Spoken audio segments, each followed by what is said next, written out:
And still can't figure out what those arrows are.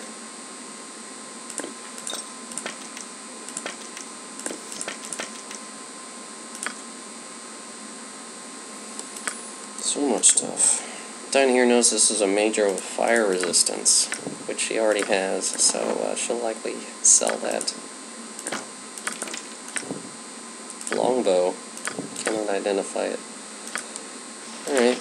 The party will probably rest at this point, after making sure that they have all the spells prepared that they would prefer. Yeah. Yeah. And yes.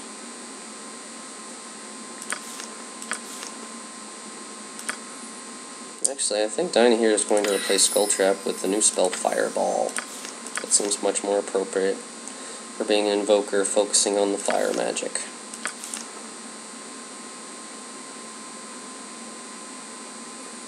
Okay. Jaheira. Healing spells as usual. Alright. Just as I thought! Does Bentley Mirror Shade actually have anything we'd want to buy? Well, he does have a magical large shield. But, no one really uses shields in our party, so that's not that useful. Oh well.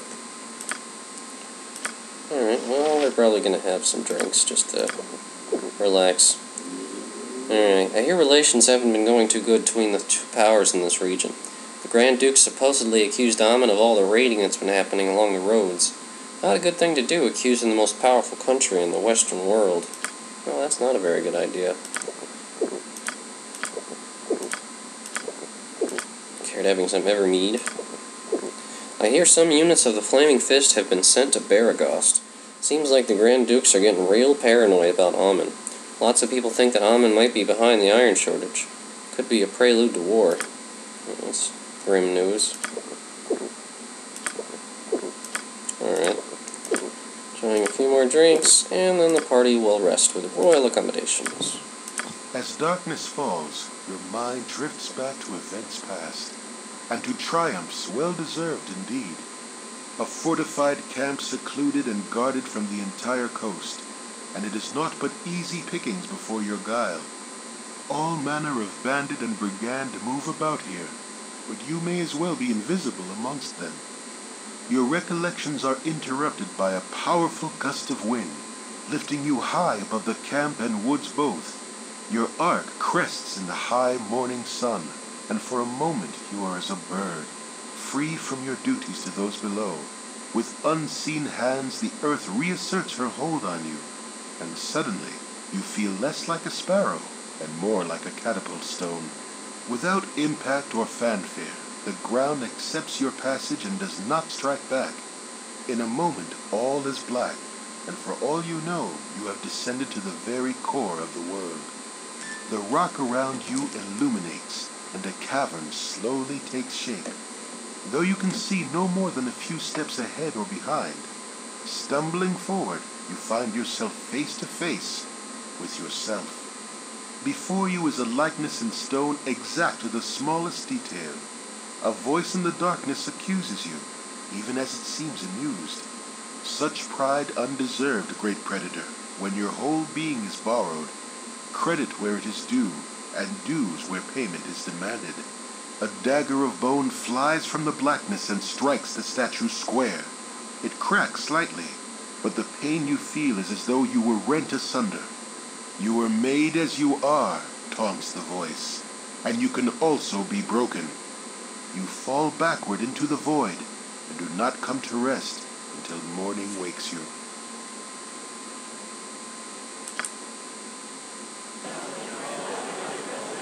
Kered having a very gripping nightmare.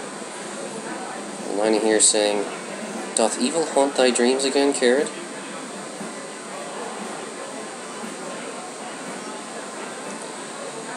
Kered taking a deep breath and saying, "Whatever it is that sends me the dreams, it keeps insisting that I was made.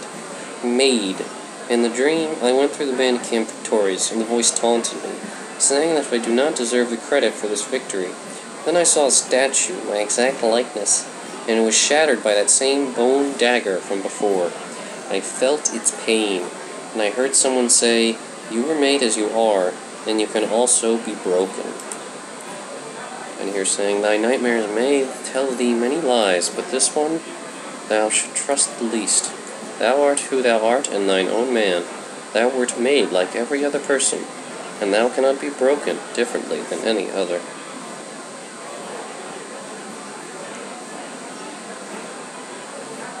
Here saying, "'Tis true. I thank thee for talking to me, Tiny here. I feel much reassured." Tiny here saying, "I will always be there for thee."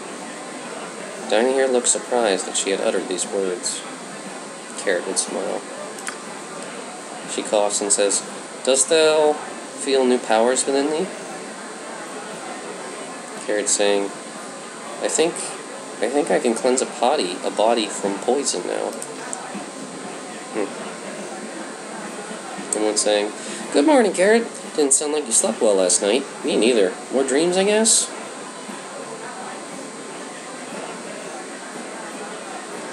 Kered saying, "Yes, another dream. You want to hear it?"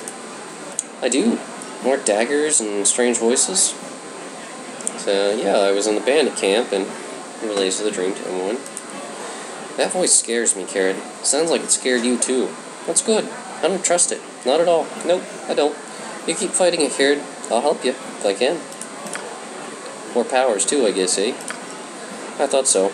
Well, you just use them to do what you know is right. Ryan would like that. Me too. Guess it doesn't matter where they come from." "Come on, I'll fetch you something to eat while you comb your hair or something.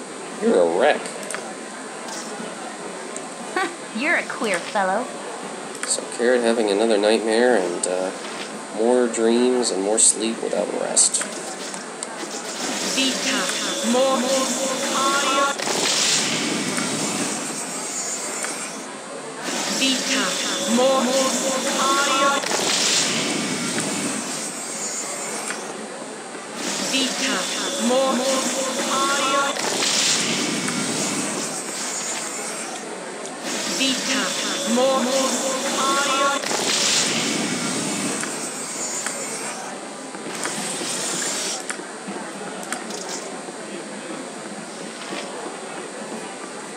Vita, more fire.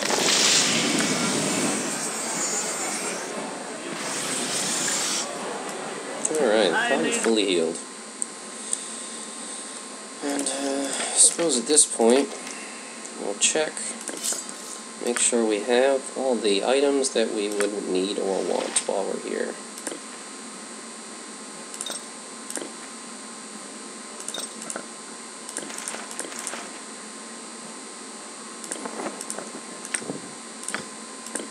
Kered still wants to look at this evidence.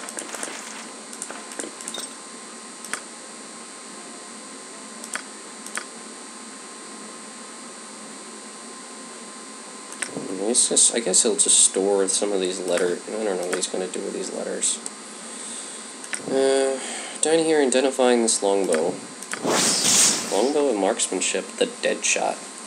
Driven by years of rivalry, the Dukes of Spandelion and Del Thuntal decided to organize a private contest that would proclaim the better archer between them. Both boasted the power of their magical bows, but that wasn't enough for Eldwald Dest, Duke of Spandelion. He arranged for the theft of his opponent's bow, and on the day of the contest he couldn't help gloat in his advantage. The Duke of Del Thuntal, known only as Raymond, demanded a demonstration of Edwald's skill in a scarecrow that he had placed. Edwald Dest drew his longbow and released the arrow with determination, not stopping to think how uncannily the target resembled himself. The missile split the large voodoo doll's head in twain, and at that moment Edwald's head did much the same. And that's a fairly brutal story. It's a magical longbow that plus 3 Thaco, plus 2 damage. Very nice. I don't think any... Imoen can't use it, Shira can't use it. Khalid could use it, but he's dual-wielding. So I guess this will be Minska's bow. Now he has a magic bow as well. Very nice.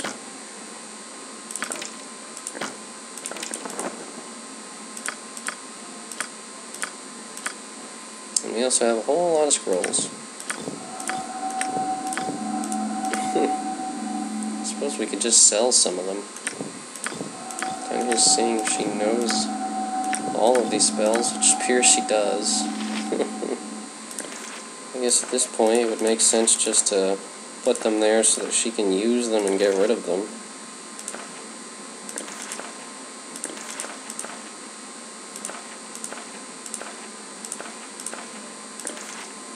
Blindness scroll, we don't really need that. I'm gonna sell it. I think Kered has it. He does. So does she.